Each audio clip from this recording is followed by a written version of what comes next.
السلام علیکم ورحمۃ اللہ وبرکاتہ۔ آج میں پھر ایک نئی دعا کے ساتھ حاضر ہوئی ہوں۔ اپنے اہل و عیال کے لیے خصوصی دعا قرآن کریم کی سورۃ الفرقان میں آیت نمبر 74، جس میں اللہ تعالیٰ نے نیک اور پسندیدہ بندوں کی دعا اور ان کی صفت بیان کی ہے، کیونکہ ایک مومن کی آنکھ محض بیوی بچوں کے ظاہری حسن و جمال اور عیش و آرام سے ٹھنڈی نہیں ہوتی، بلکہ دراصل ان کی نیکی اور پاکیزہ اخلاق سے جو راحت اور سکون ملتا ہے وہ اور اس کا مزہ الگ ہوتا ہے۔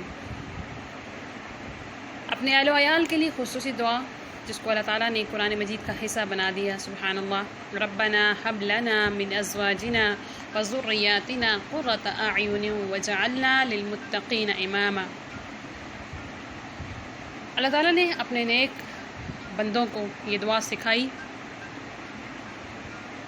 کہ ہمیشہ رب العالمین سے اپنے اہل و عیال کے بارے میں نیک دعائیں مانگتے رہنا چاہیے، ان کی ہدایت کے لیے، ان کے نیک ساتھیوں کے لیے، اور ان کو اللہ تعالیٰ نیک صحبت دے، برے لوگوں سے بچائے، یہ دعائیں مانگتے رہنا چاہیے۔